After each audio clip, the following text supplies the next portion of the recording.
Olá, seja bem-vindo ao nosso estudo de hoje. Uma das verdades mais solenes e gloriosas encontradas na Bíblia é a respeito da segunda vinda de Cristo. Desde que nossos primeiros pais, Adão e Eva, deram seus primeiros passos para fora do jardim, essa tem sido a esperança de toda a raça humana. O dia em que Cristo voltará para colocar todas as coisas no seu plano original, restaurar assim como Deus desejava na criação do homem. Hoje nós iremos aprender um pouquinho mais sobre a segunda vinda de Cristo.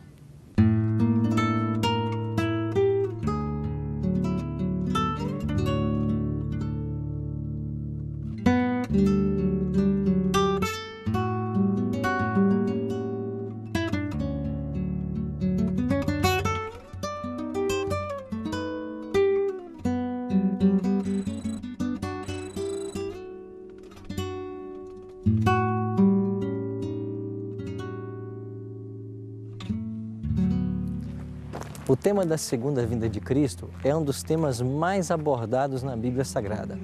Apenas no Novo Testamento existem cerca de 300 passagens falando a respeito da volta de Cristo. Muito antes mesmo que Guilherme Miller pregasse sobre a volta de Cristo, já havia um grande movimento anunciando a segunda vinda de Cristo nos 4 cantos do planeta.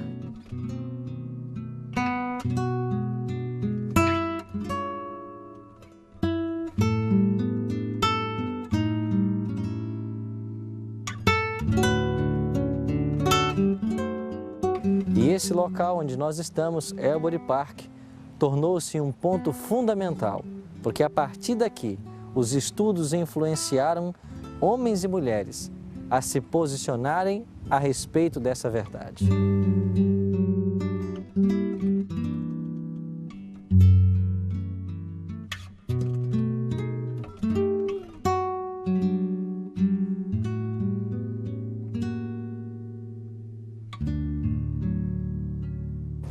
Pastor, o que aconteceu aqui nessa mansão?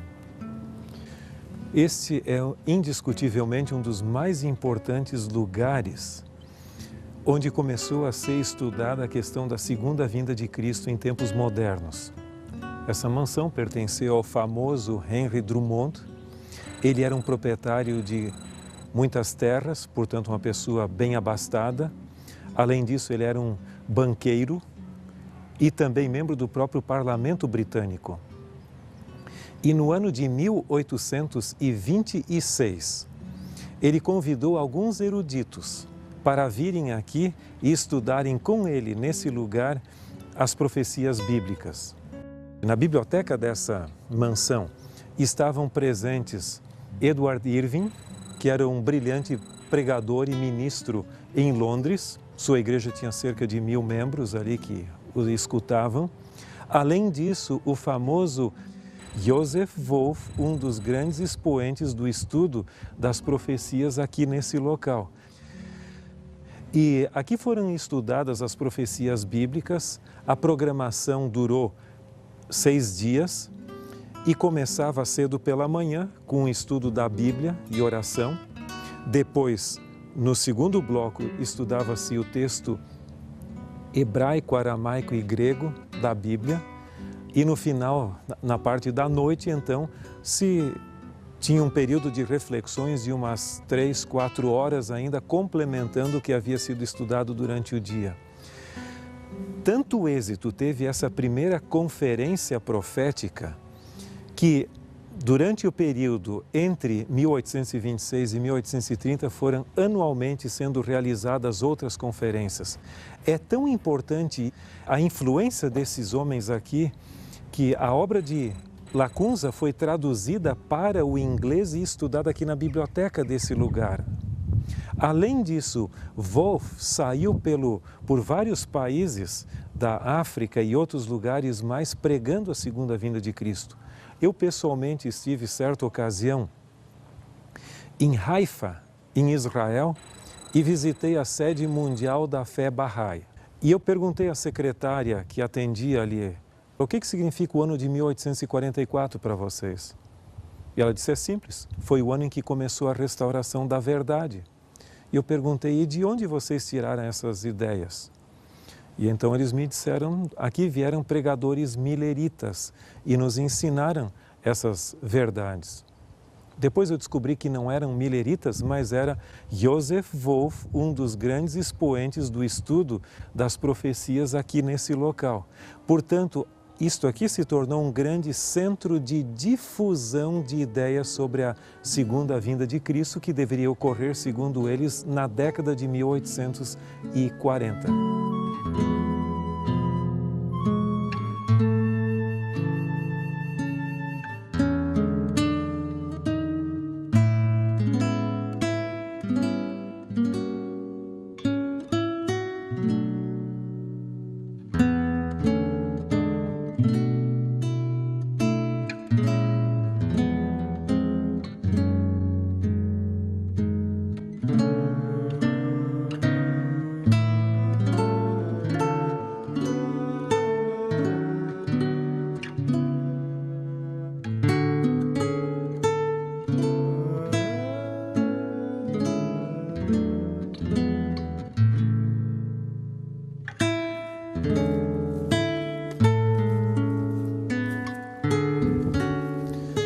Nessa pequena igreja, Irving chegou a ser pregador. Ele pregou alguns sermões aqui, mas em realidade o ambiente é pequeno e posteriormente Henry Drummond construiu uma igreja bem maior, chamada de Igreja Apostólica, da qual Irving foi pastor.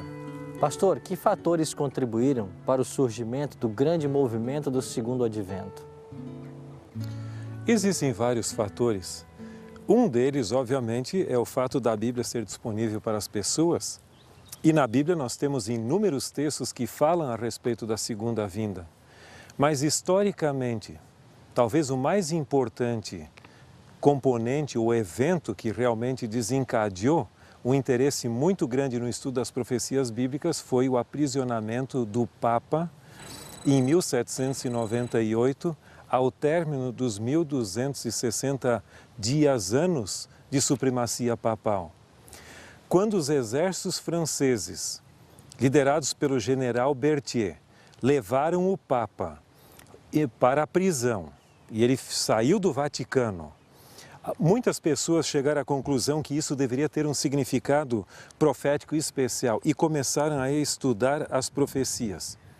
Leroy Froom, na sua famosa obra intitulada A Fé Profética de Nossos Pais, em inglês, ele menciona que daquele período até o final do século XVIII, o interesse estava no período dos 1260 anos, também mencionados no texto bíblico como tempo, tempos e metade de um tempo, ou, no caso, 42 meses, expressões semelhantes que se referem ao mesmo período de tempo. Mas a partir do início do século XIX, o foco do interesse profético mudou daquele período para as 2.300 tardes e manhãs que nós encontramos em Daniel capítulo 8, verso 14. E o santuário será purificado. O termo no original significa não apenas purificado, mas também restaurado e vindicado. E nesse sentido, houve todo um despertamento mundial. É óbvio que na literatura, talvez a literatura de fala inglesa, britânica e americana foi a que mais atenção deu a esses períodos proféticos e ao estudo do término disso, e chegando-se à conclusão de que Jesus deveria retornar na década de 1840. As principais datas eram 1843, alguns 1844, um número menor, e um número mais significativo, 1847. E houve todo um despertamento em cima dessas datas. Agora, quais são as manifestações mais importantes desse movimento? Nós temos em todos os continentes evidências de pessoas que criam na segunda vinda de Cristo. Você tem, por exemplo, na Escandinávia, as crianças que pregavam a segunda vinda de Cristo. Você tem aqui, que estiveram nesse local onde nos encontramos, Irving, que foi um grande pregador da segunda vinda de Cristo aqui na Inglaterra. Lamentavelmente, depois ele começou com ideias carismáticas, dom de línguas, e isso desvirtuou bastante o seu movimento, a tal ponto que os milleritas nos Estados Unidos procuraram se distanciar deles devido a isso. José Wolff viajou por muitos países da Europa e também da África pregando a segunda vinda de Cristo e deixando essa centelha de esperança nesses locais. Agora, a mais importante expressão desse movimento foi, sem dúvida, o norte-americano chamado de millerismo, liderado por Guilherme Miller. E o que fez com que aquele movimento se tornasse mais expressivo foi a definição mais precisa de uma data para a segunda vinda de Cristo. Guilherme Miller havia antecipado que Jesus deveria voltar entre o ano religioso judaico de 1843, que começava naquele ano e se estendia até 44, e posteriormente nós encontramos a Samuel Snow definindo essa data para 22 de outubro de 1844, e quando ocorreu o grande desapontamento. Mas mesmo na América do Sul, o padre chileno Manuel Lacunza escreveu sobre esse tema. E na Argentina tínhamos a Francisco Hermógenes Ramos Mejía, que também cria na segunda vinda de Cristo. Eu creio que além desses haviam pessoas esparsas que estudavam a Bíblia e que chegavam à conclusão de que Jesus havia não apenas prometido a segunda vinda de Cristo, mas que isso deveria de ocorrer em algum momento. Agora, pastor, em que sentido são os adventistas do sétimo dia herdeiros desse movimento? Na obra que eu mencionei, A Fé Profética de Nossos Pais, que são 4 volumes grossos de Fromm, ele descreve todo esse legado de esperança da segunda vinda de Cristo, culminando nos adventistas do sétimo dia. Em realidade, nós somos herdeiros dessa esperança. Enquanto algumas dessas denominações e pequenos movimentos aqui e ali já se extinguiram, os adventistas continuam pregando com entusiasmo a segunda vinda de Cristo. Agora, há uma diferença. Alguns dos que criam no fim do mundo e na segunda vinda de Cristo, criam que isso ocorreria após o milênio. Então, os adventistas do sétimo dia são herdeiros dessa fé que coloca a segunda vinda de Cristo como iniciando o milênio de 1000 anos descrito em Apocalipse capítulo 20. Além disso, os adventistas do sétimo dia são praticamente os únicos, ou o movimento mais importante, que crê que o milênio não vai ser aqui na terra, como muitos cristãos creem, mas que ele será no céu. E que ao fim dos 1000 anos é que os remidos virão e habitarão nessa terra renovada. Portanto, nós temos um grande legado de todas essas pessoas que estudaram a Bíblia e cada uma contribuindo com um aspecto dessa verdade, até que a plena doutrina da segunda vinda de Cristo se torna para nós a mais bem-aventurada de todas as promessas e esperanças que ainda está para se cumprir e que nós cremos que haverá de se cumprir em nossos dias, em nossa geração.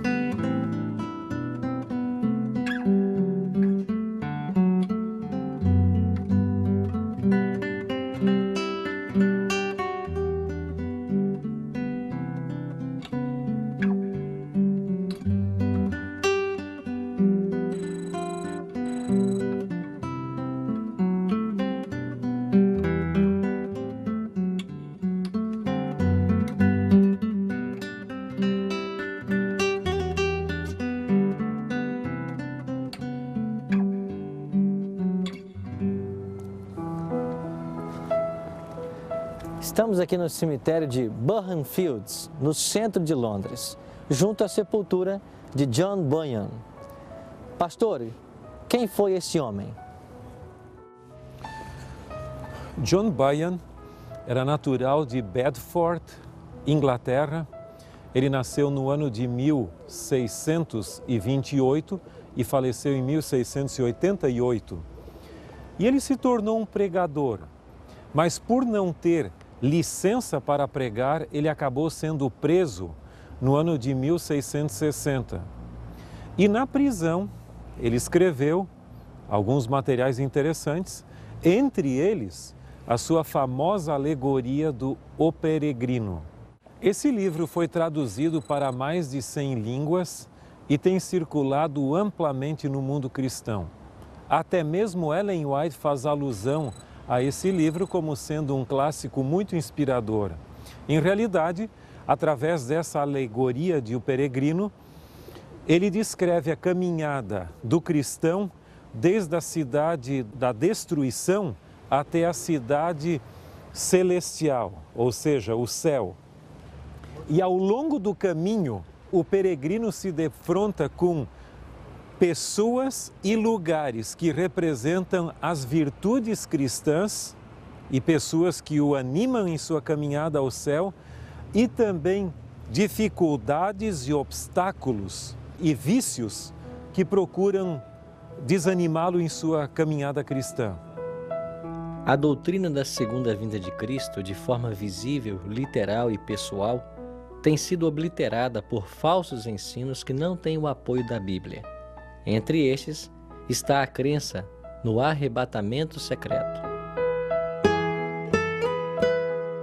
Pastor, e a doutrina do arrebatamento secreto? Tem ela fundamento na Bíblia?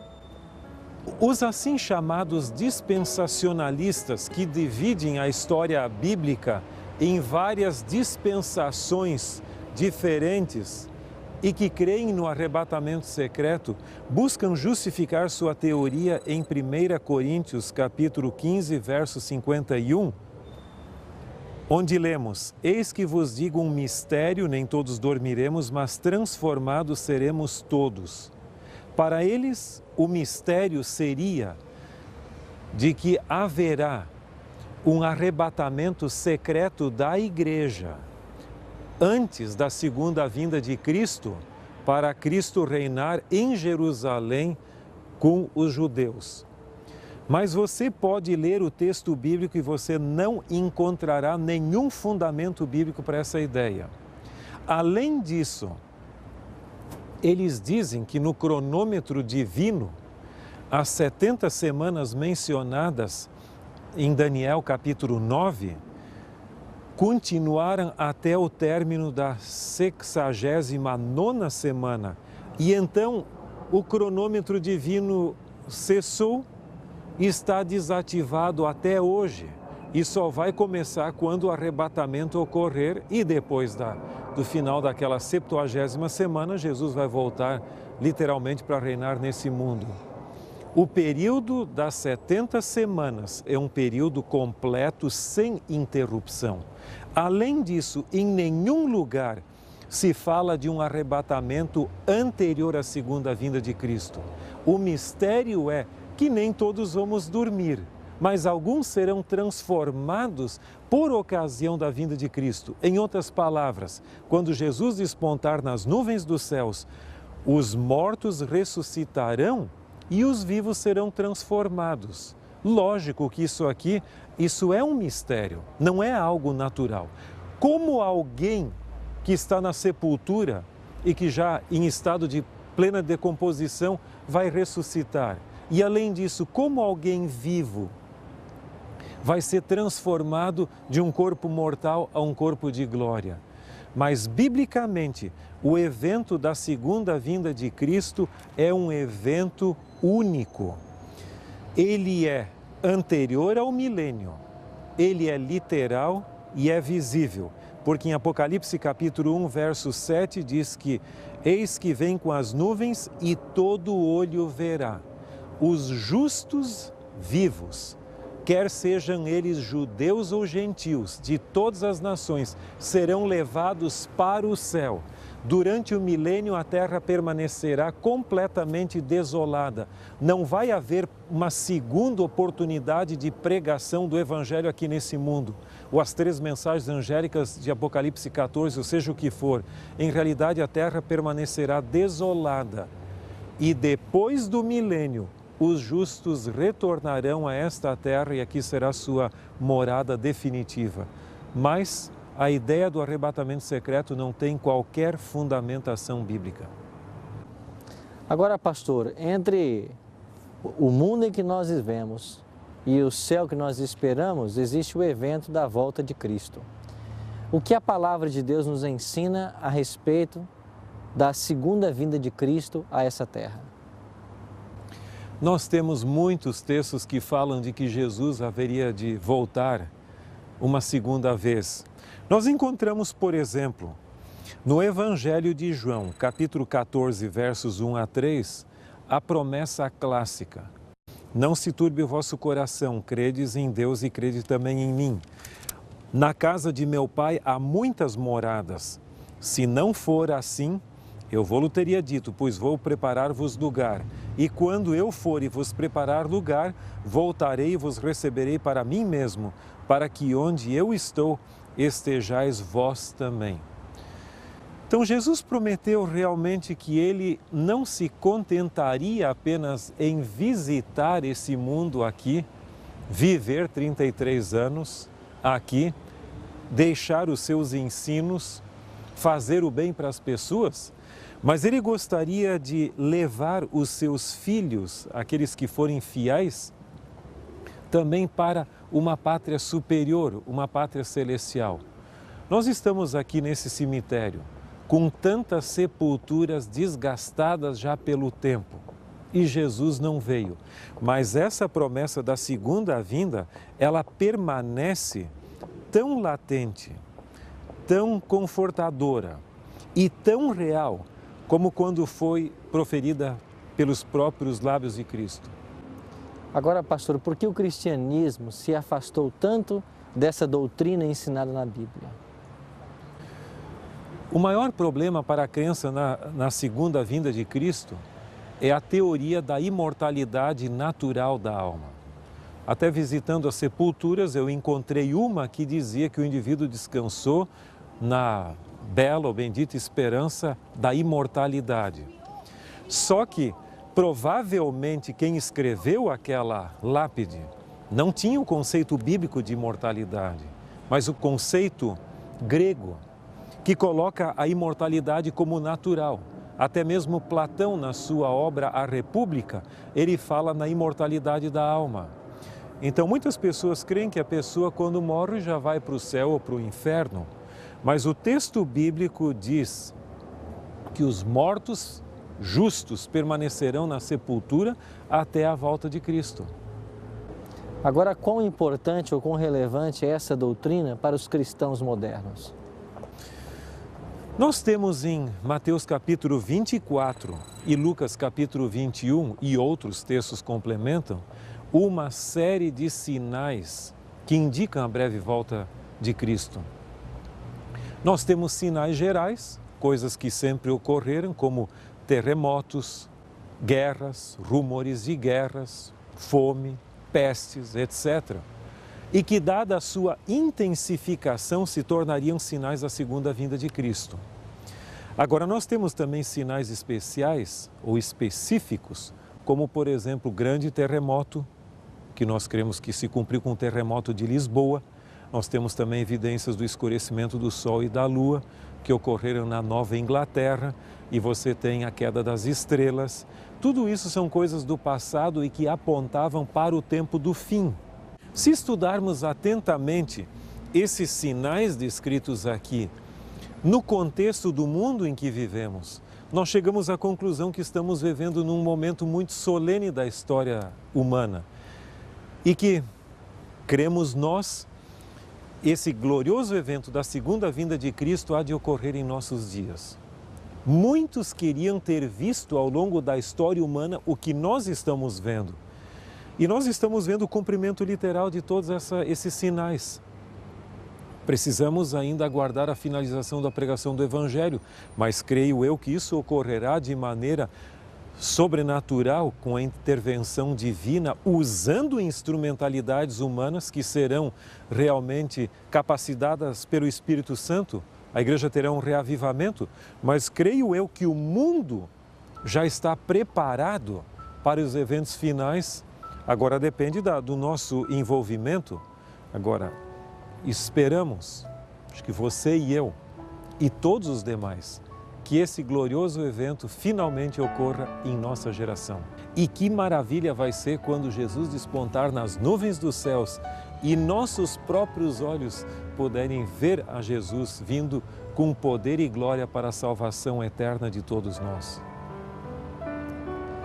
Como é ensinado na obra de John Bunyan, nós somos verdadeiros peregrinos nessa terra, mas estamos caminhando para uma pátria celestial. E a volta de Cristo a esse mundo será o evento máximo e mais caro de nossas esperanças, quando tudo aquilo que nós almejamos finalmente vai se concretizar. Tem você essa esperança em seu coração? Está você se preparando para a volta de Cristo a essa terra? A minha decisão é: após haver compreendido que Jesus voltará a esta terra para completar sua obra de salvação e que sua segunda vinda será pessoal, visível e literal, desejo, pela graça de Deus, fazer todo o preparo para estar pronto naquele grande e glorioso dia, bem como anunciar aos outros esta maravilhosa verdade. Se esse é o seu desejo, ore comigo agora. Bondoso Deus e Pai, muito obrigado pela promessa que o Senhor nos fez de que em breve voltará a esse mundo para fazer nova todas as coisas. Ajuda-nos a fazer o devido preparo para estarmos prontos para te receber, bem como aqueles que nós amamos. Cuida de todos nós. Te oramos em nome de Jesus. Amém. No momento da volta de Cristo, ocorrerão eventos jamais testemunhados pela humanidade. Entre eles, a ressurreição dos justos mortos. Jesus falou de duas ressurreições, uma ressurreição para a vida e outra para o juízo. Eu e você, se formos chamados à sepultura antes da volta de Cristo, participaremos em uma dessas ressurreições. Mas como será isso? Como pode alguém que morreu há anos, décadas, milênios, ter o seu corpo restaurado? Isso veremos em nosso próximo encontro. Até lá, que Deus o abençoe.